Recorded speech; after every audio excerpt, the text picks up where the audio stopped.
Bismillahirrahmanirrahim.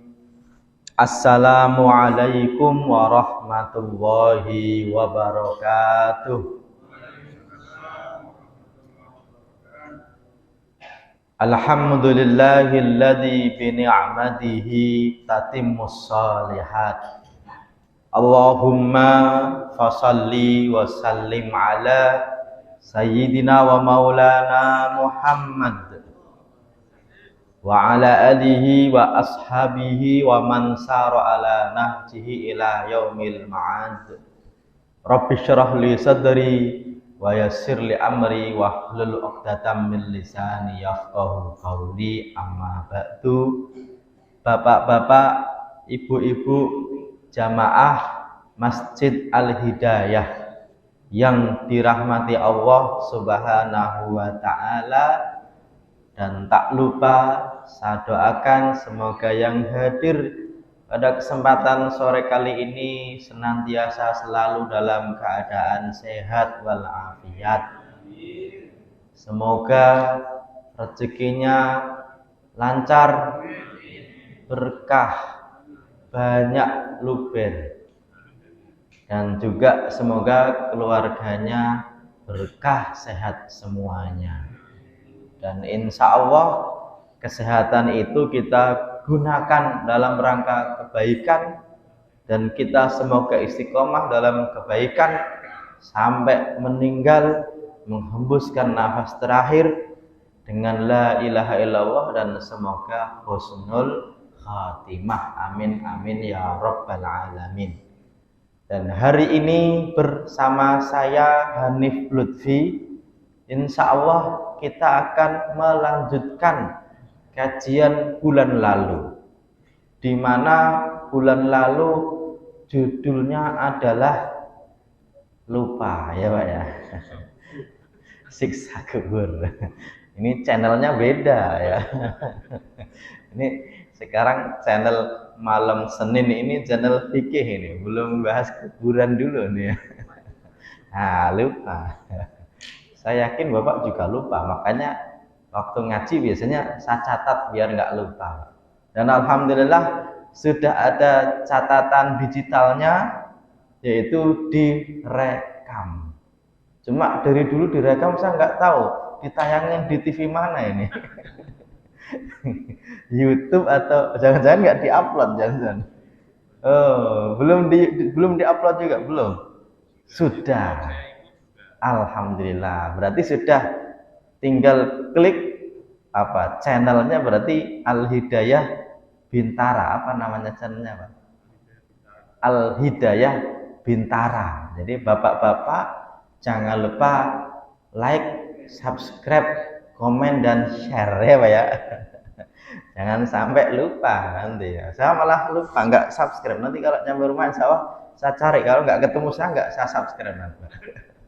Kalau ada saya subscribe sama ya. Di bulan lalu kita telah membahas tentang mahram gara-gara nasab. Ya. Di bulan lalu kita telah membahas tentang mahram gara-gara nasab, yang mana sebenarnya mahram tidak hanya karena nasab.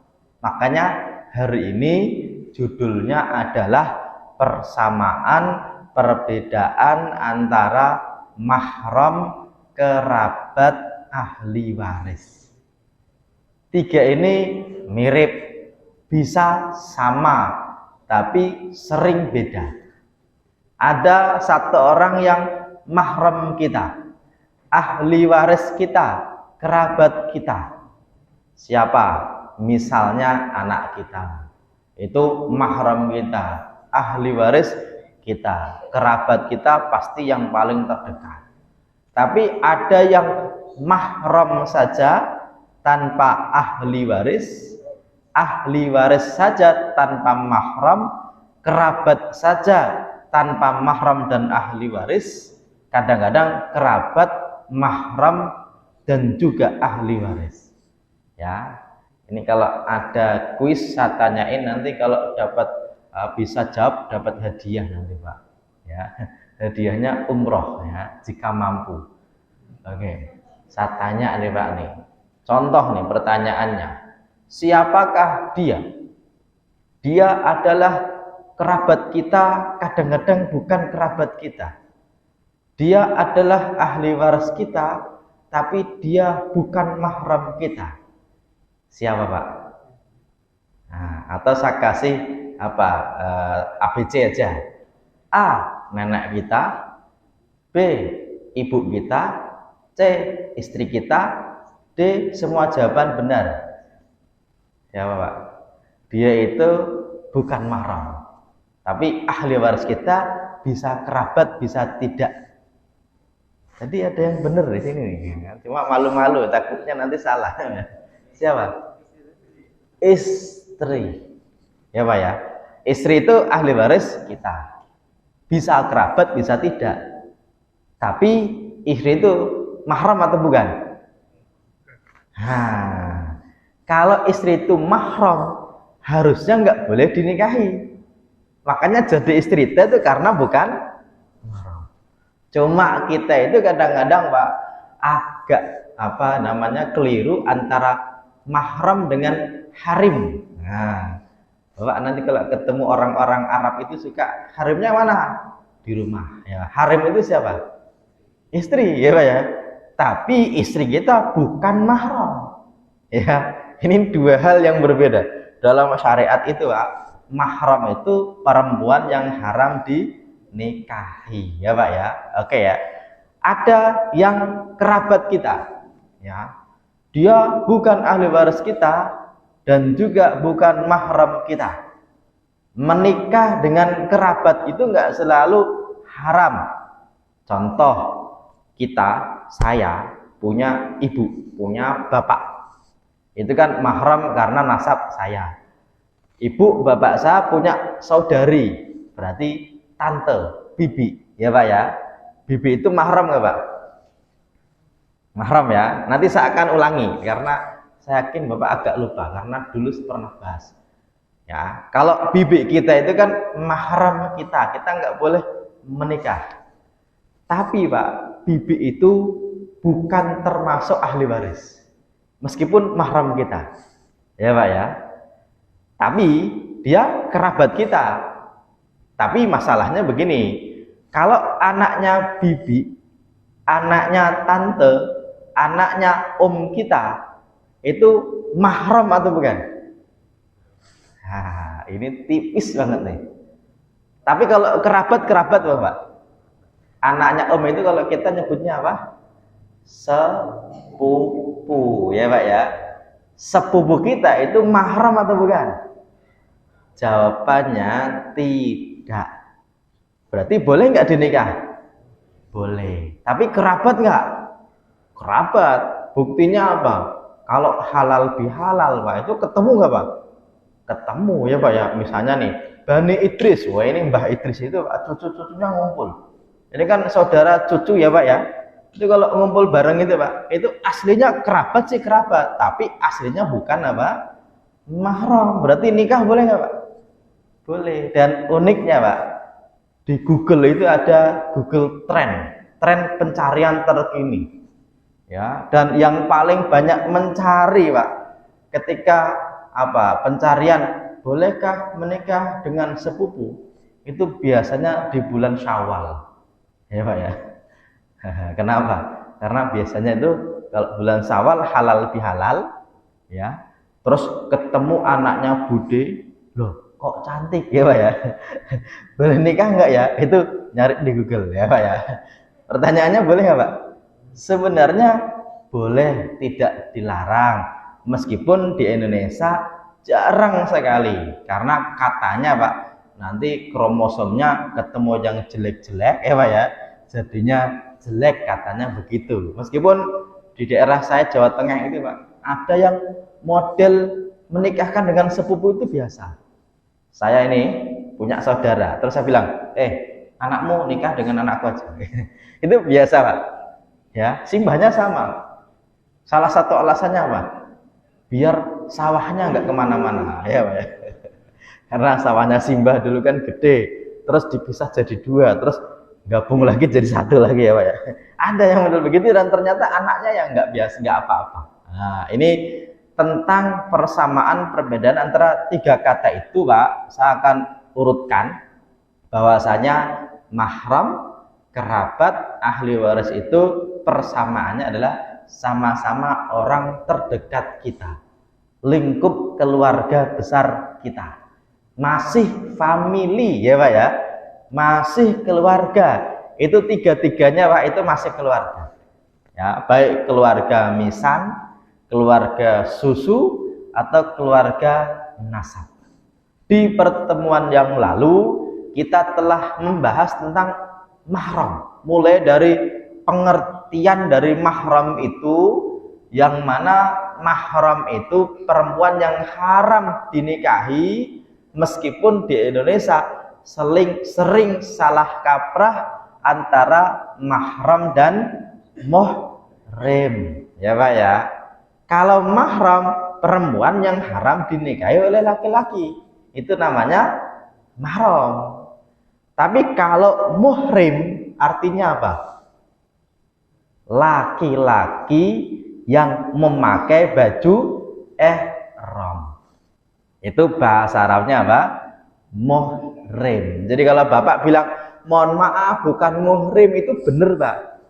Karena Bapak nggak lagi pakai baju ihram ya Pak ya. Dan yang wajib pakai baju ihram itu cuma bapak-bapak, cuma laki-laki. Karena perempuan ketika haji dan umroh pakai baju ihram nggak Pak? Enggak ya Pak ya. Terus pakai baju apa? Ya terserah, ada yang putih, ada yang hitam ya Pak ya. Kalau orang Indonesia biasanya putih. Kalau orang-orang Afrika, orang-orang sono itu kadang-kadang malah hitam ya. Tapi yang wajib pakai baju ihram itu cuma laki-laki. Dan bapak-bapak kalau mau haji, mau umroh Pak, itu wajib harus pinter pakai baju ihram. Karena kalau nggak bisa, itu nanti merojol ya Pak ya. Tahu merojol nggak? Melorot ya Pak. Dan melorotnya pakai baju ihram itu bahaya Pak. Karena dalemannya nggak ada ya Pak ya. Makanya sempriwing ISIS katanya gitu ya. Makanya orang Indonesia itu diakalin. Akalinya pakai apa? Pakai gesper yang gede ya Pak ya. Yang biasanya warnanya hijau disebut gesper Pak Haji ya. Ini sabuk hijau ya Pak ya. Di atas sabuk hitam Pak. Sabuk hijau itu udah Pak Haji itu udah nggak ada ngalahin ya Pak ya. Kadang-kadang pakai rapiah ya boleh ya. Meskipun biasanya baju ihramnya orang Indonesia itu agak-agak seperti anduk ya Pak ya. Itu agak nyerap keringat gitu. Itu orang Indonesia. Meskipun nggak harus seperti itu Pak. Kalau Bapak perhatikan ya, itu orang-orang selain Indonesia itu kadang-kadang pakai apa, baju ihramnya itu apa, kainnya kain mori, ada yang kain mori ya, itu nggak masalah sebenarnya. Dan orang yang memakai baju ihram bahasa Arabnya apa? Muhrim ya. Meskipun suka salah kaprah Pak, sampai bokong truk aja tulisannya jangan dekat-dekat, bukan muhrim ya Pak ya. Ya iyalah, siapa yang mau deket bokong truk ya Pak ya. Oke, ini namanya salah kaprah.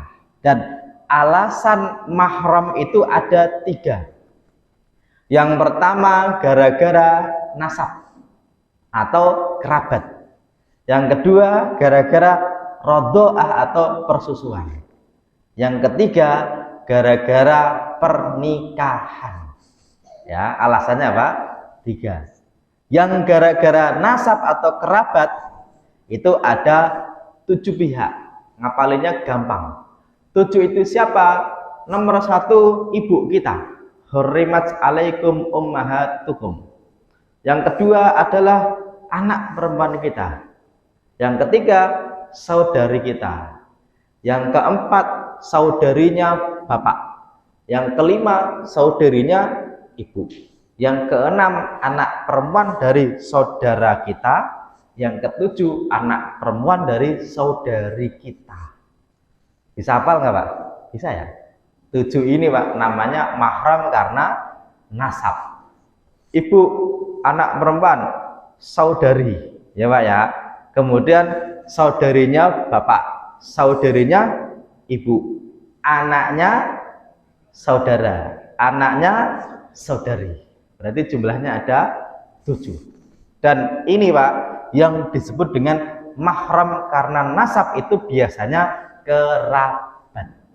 Ya, makanya ada yang mahram dan kerabat, yaitu mahram yang gara-gara nasab itu ya mahram yang kerabat. Tapi ada yang mahram tapi bukan karena kerabat, karena persusuan. Ya Pak ya, ada juga karena pernikahan. Nah, nanti saya akan bahas. Ya, dan mahram yang karena kerabat ini sering nyampur dengan istilah kerabat, padahal kerabat itu tidak selalu mahram, tidak selalu ahli waris. Yang penting dia itu jalur nasab kita, meskipun jauh Pak, itu namanya kerabat. Dan kerabat itu aslinya dari bahasa Arab, yaitu korobatun. Kerabat itu dari bahasa Arab, kerabat korobah. Ya, dari asal kata koribun yang artinya adalah dekat, lawan dari ba'idun. Wa idza sa'alaka ibadi anni fa inni qaribun. Makanya Pak, kata qorib itu sendiri yang artinya dekat itu juga sudah jadi bahasa kita. Sahabat apa? Karib. Ya Pak ya, itu sahabat bahasa Arab, karib juga bahasa Arab. Makanya Pak, banyak banget bahasa Arab yang sudah menjadi bahasa kita. Sahabah bahasa kitanya apa? Sahabat. Qorib bahasa kitanya karib. Kursiun bahasa Indonesianya kursi. Mejaun bahasa Indonesianya enggak ada. Itu sudah tambahan ya. Kalau kolamun bahasa Indonesianya apa? Kolam ya enggak. Ayamun apa? Ayam. Ayamun itu bukan ayam ya Pak ya. Nanti ada Sayyidul Ayam, itu hari Jumat ya. Tapi juga ada yang bos ayam, itu juga Sayyidul Ayam ya, karena dia jualan ayam ya Pak ya. Ini bahasa Arab sudah banyak menjadi bahasa kita. MPR, Majelis Permusyawaratan Rakyat. Majlisun bahasa Arab, permusyawaratan, musyawarah bahasa Arab. Rakyat itu pun bahasa Arab, dari ra'iyah. Kullukum ra'in wa kullukum mas'ulun an ra'iyatihi. Ya Pak ya. DPR, dewan bahasa Arab, perwakilan, wakil bahasa Arab, rakyat ra'iyah. Ya, makanya dulu Pak, saya waktu masih di kampung pesantren itu ngaji kitab itu dimaknai dengan Arab Pegon. Bapak pernah tahu Arab Pegon ya? Arab Pegon itu kalau di Jawa itu ya kayak alhamdulillah utawi sekabehane puji gitu ya. Itu pakai tulisannya masih tulisan Arab. Jadi kalau dulu ngaji ya pastinya bisa nulis Arab ya. Itu namanya Jawa Pegon atau Arab Pegon ya dulu. Meskipun sekarang sudah jarang ya Pak ya. Ini tentang mahram, muhrim dan kerabat. Meskipun di dalam Al-Qur'an kata kerabat itu kadang-kadang menggunakan istilah dzil qurba atau zawil qurba atau aqrabin.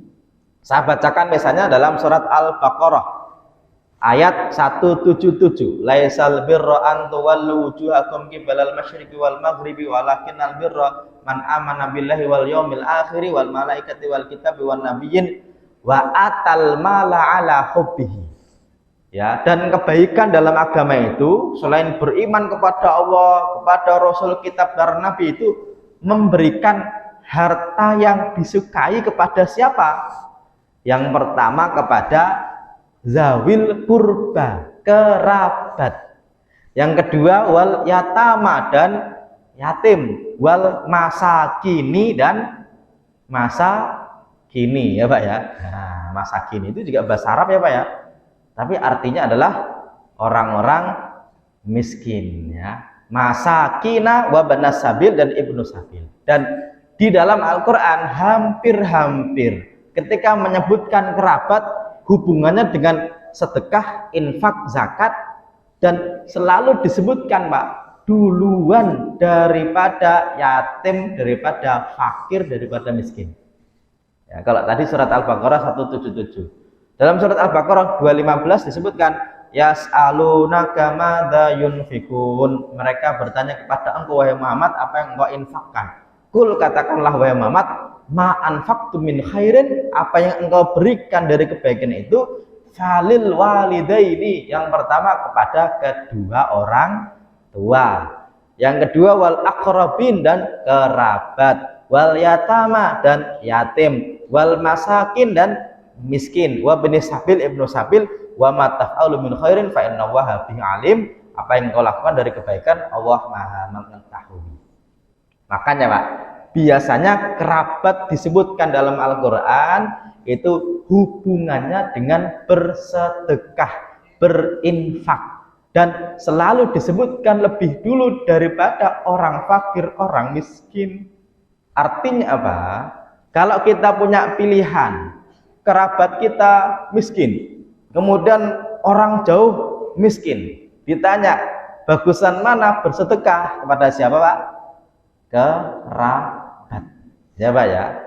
Bahkan para ulama menyebutkan, selama kerabat ini bukan orang yang wajib kita nafkahi, maka kalaupun kita bayar zakat kepada mereka, itu lebih diutamakan daripada orang lain, ya Pak ya. Contoh, siapa yang wajib kita nafkahi? Pertama, istri kita, itu wajib kita nafkahi, maka zakat kepada istri tidak boleh. Yang kedua, orang tua wajib kita nafkahi, khususnya buat laki-laki, itu tidak boleh diberi zakat. Tapi jangan sampai tidak bisa makan, karena wajibnya nafkah bukan wajibnya zakat. Termasuk anak kita yang miskin, itu tidak boleh diberi zakat dari jalur miskin, karena kalau mereka miskin itu juga wajib menjadi tanggungan kita.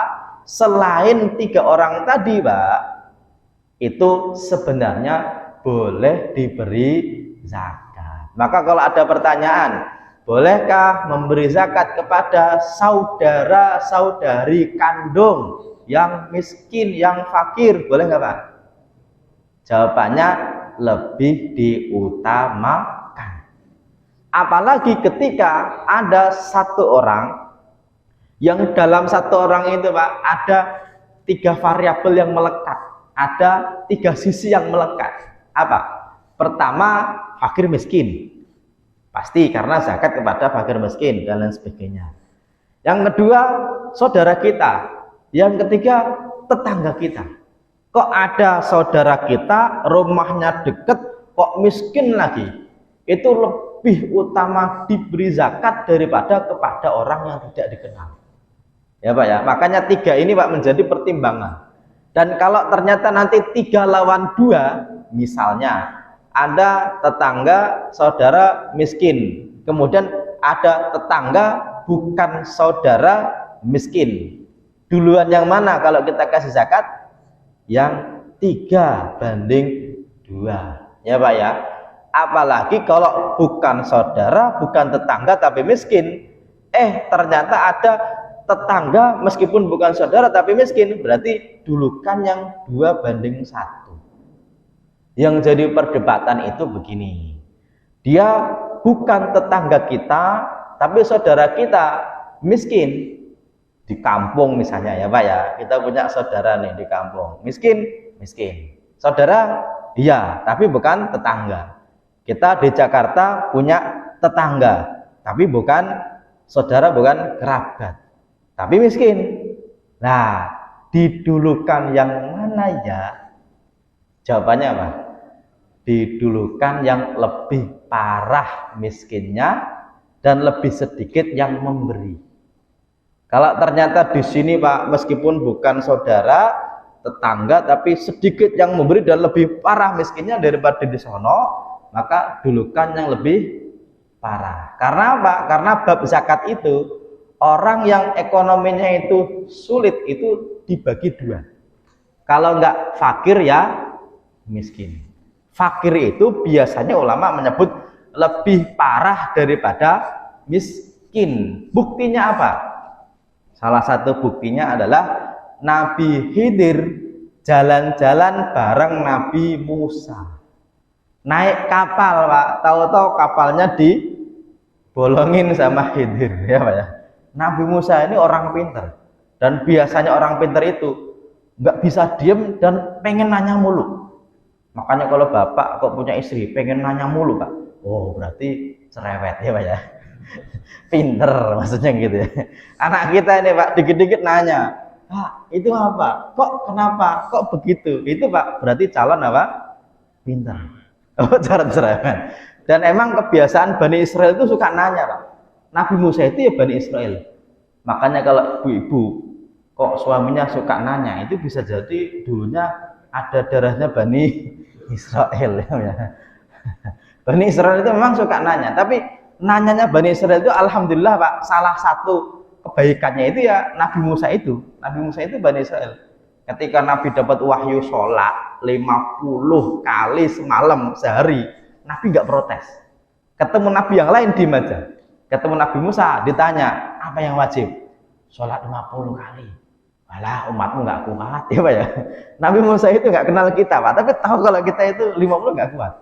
Ya, orang yang 5 kali aja jadi sekali-kali ya pak ya.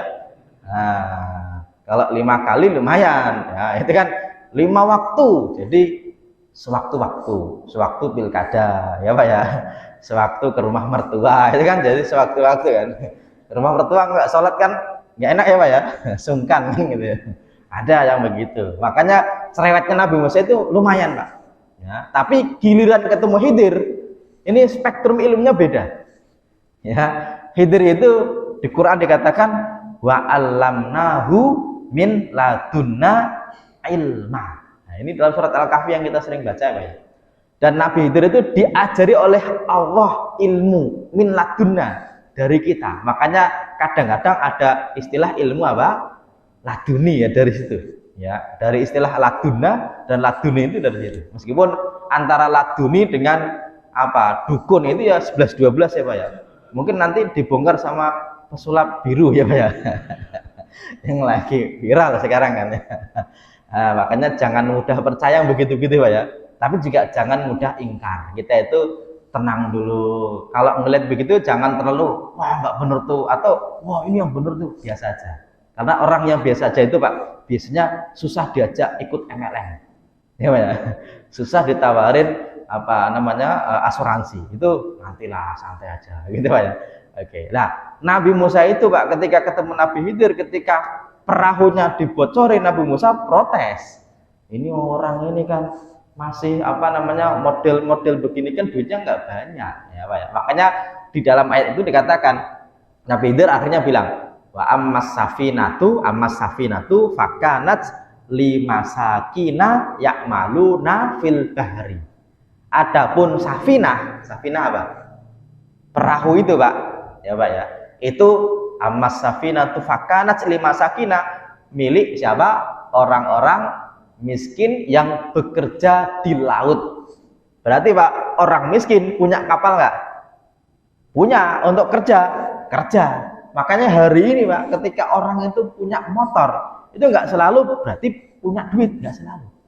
Orang punya motor itu Pak boleh dikasih zakat.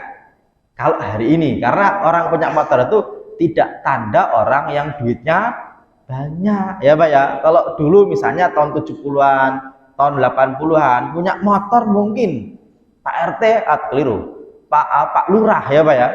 Zaman itu mungkin punya televisi aja hanya Pak Lurah, itu pun pakai aki nontonnya ya Pak ya. Dulu Pak, sekarang televisi hampir-hampir tiap rumah punya. Sejelek-jeleknya orang yang jadi pemulung Pak, itu di rumahnya sono, itu bahkan lebih komplit daripada rumahnya Bapak. Ya, makanya Pak, ini yang apa namanya dianggap bahwasanya ketika ada dua orang, yang satu kerabat tapi jauh tapi miskin, yang satu tetangga dekat dan juga miskin tapi bukan kerabat, nanti tergantung parah mana, tergantung kira-kira lebih utama diberikan yang mana ya Pak ya. Dan ini beda dengan ketika minta maaf Pak. Kalau minta maaf itu yang utama adalah yang sering ketemu ya Pak ya. Kalau silaturahim yang utama adalah kepada saudara kerabat. Itu dua hal berbeda. Kadang-kadang gini, ada orang yang setiap tahun di Bintara, Lebaran pulang kampung Pak, itu ketemu omnya nggak pernah ketemu, itu minta maaf. Di Lebaran ini aku minta maaf ya, gitu Pak ya. padahal nggak pernah punya salah. Ya. Padahal punya salahnya di sini terus, giliran ke sini ya nggak pernah minta maaf. Kenapa?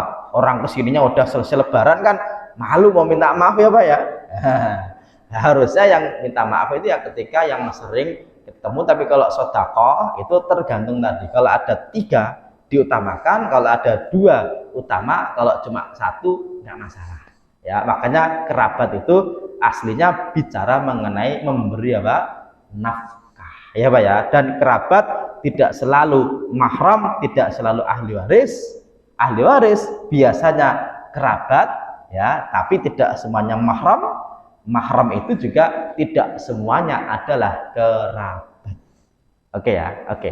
Ini karena kita di sini jarang ada tanya jawab Pak, saya sengaja ini masih ada waktu dan saya pengen Bapak-bapak nanti memberikan konfirmasi dari apa yang saya sampaikan. Masih ada 14 menit sebelum saya lanjutkan. Barangkali ada yang ingin ditanyakan dulu, dikonfirmasi dulu atau diklarifikasi terkait apa yang saya sampaikan, atau yang lain kira-kira ada atau tidak dulu. Ya, ada nggak yang bertanya? Ya, karena kadang-kadang kayaknya ada yang ingin ditanyakan, tapi waktunya terbatas kalau maghrib. Ya, makanya saya biasanya kalau ngaji maghrib ini saya kasih waktu untuk sebelum isya, saya kasih waktu untuk bertanya dulu nih, biar ada apa kira-kira paham atau tidak, ya Pak ya. Karena kalau nggak bertanya itu ada 2 kemungkinan ya Pak ya. Kalau nggak paham semua ya nggak paham semuanya gitu. Ada nggak ibu-ibu ada? Nah, nanti kapan-kapan kalau mau pakai kertas boleh Bu, kalau mau ya. Kalau nggak ada berarti saya lanjutin ya. Nanti biar apa namanya ada momentum untuk bertanya, karena hari ini Pak kita itu harus apa bertanya kalau tidak tahu ya Pak ya. Oke. Kemudian yang selanjutnya, kalau tadi saya katakan bahwasanya mahram itu ada 3 alasan. Yang pertama gara-gara kerabat atau nasab, jumlahnya ada 7. Yang kedua gara-gara persusuan, bahasa Arabnya rodoah. Dan rodoah ini Pak spesifik dan menarik karena apa? Karena sebenarnya di dalam Islam itu memberi susu kepada orang lain yang masih kecil itu tidak dilarang. Bahkan Bapak perhatikan, dulu Nabi itu kan ibunya namanya Aminah. Tapi Nabi itu disusuin oleh siapa? Halimah. Dari Bani Sa'ad namanya Halimah As-Sa'diyah atau Halimatus Sa'diyah. Yang namanya disusu Pak berarti masih bayi atau enggak? Masih bayi. Dan saya ini Pak nggak kebayang, kok bisa ya Aminah itu punya bayi kecil tapi nggak sama bayinya ya Pak ya. Bayinya itu Pak ditaruh di kampung. Jadi Bani Sa'ad itu kalau di Mekah itu sudah kota metropolitan Pak, karena di situ ada Ka'bah yang orang lalu lalang berdagang dan orang sudah banyak yang datang ke Ka'bah untuk beribadah di situ. Ya, tapi Nabi Muhammad itu ketika lahir sama ibunya disusukan kepada Halimah. Dan itu menjadi kebiasaan dari orang Mekah saat itu ya. Di zaman Nabi Muhammad kalau ada orang punya anak kecil dipesantrenkan di kampung Pak. Ya, biar apa? Biar tetap terjaga tentang apa namanya kebaikan dari orang Arab aslinya, baik bahasanya, akhlaknya gitu. Dulu begitu. Ya, dulu. Makanya menyusukan anak orang lain itu Pak, itu nanti bisa menjadi salah satu sebab dari mahram itu sendiri. Ya, oke. Di dalam Al-Qur'an seseorang yang menjadi mahram itu disebutkan cuma 2, yaitu ibu yang menyusui dan saudari sesusuan. Itu yang dianggap sebagai mahram gara-gara persusuan. Contoh, ada anak bayi disusu sama perempuan, berarti ibunya itu mahramnya dia, tidak boleh menikah, boleh berduaan, boleh menyentuh. Ya Pak ya. Tetapi ingat, mahram ini tidak selalu ahli waris. Mahram ini tidak selalu kerabat. Makanya kalau ada pertanyaan gini, ini hujan ya? Oh. Maka jadi pertanyaan gini, kalau nanti ternyata ya ada anak punya ibu susu, kalau ibu susunya meninggal Pak, anak susuannya itu dapat warisan nggak? Jawabannya karena dia bukan ahli waris maka tidak dapat warisan. Tapi mahram nggak? Mahram, berarti ada yang mahram tapi bukan ahli waris. Kerabat nggak? Bisa kerabat, bisa tidak. Ya Pak ya, makanya Pak, ini spesifik nih. Dia itu disusu, jadi anak susu. Termasuk saudarinya. Saudarinya itu bisa jadi anaknya ibu itu langsung atau anaknya orang lain yang disusu juga. Itu namanya saudari sesusuan. Ya, meskipun di Quran cuma disebutkan 2, tapi dalam hadis Nabi menyampaikan yang haram gara-gara nasab sama dengan haram gara-gara persusuan. Makanya ketika di Qur'annya tidak disebutkan tentang saudaranya bapak susu, saudarinya bapak susu atau saudarinya ibu susu, meskipun di Quran tidak disebutkan, tapi karena hadisnya bilang begitu, maka saudarinya si ibu yang menyusui tadi termasuk mahram dari si bayi tadi. Termasuk anak perempuan dari saudara atau saudari susu itu juga termasuk mahram. Maka saudara saudari ya Pak ya, atau hubungan mahram gara-gara persusuan itu jumlahnya ada 6. Kenapa 6? Ya, di Quran cuma ada 2. Nabi menyebutkan yang haram gara-gara nasab itu juga haram gara-gara persusuan. Ya, yang menjadi masalah cuma 1, yaitu anak perempuan itu tidak menjadi mahram. Oke ya, kalau persusuan, mohon maaf. Ini tentang persusuan. Dan persusuan itu Pak ya, yang disebutkan dalam Al-Quran kan ada 2, ibu susu dan saudara sesusuan, tapi nanti ditambah seperti haramnya nasab, itulah haramnya persusuan. Ya, misalnya nih, tante dari pihak bapak, tante dari pihak ibu susu juga termasuk mahram. Kemudian anak perempuan dari saudara, anak perempuan dari saudari sesusuan itu juga mahram ya Pak ya.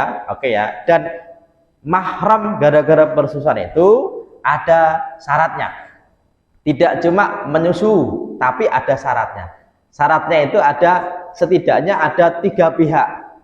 Yang pertama adalah ibu yang menyusui, yang kedua adalah anak yang menyusui, yang ketiga adalah susunya. Dan masing-masing ada syaratnya. Syarat dari ibu yang menyusui yang pertama adalah dia seorang manusia. Kok bisa Pak Ustadz?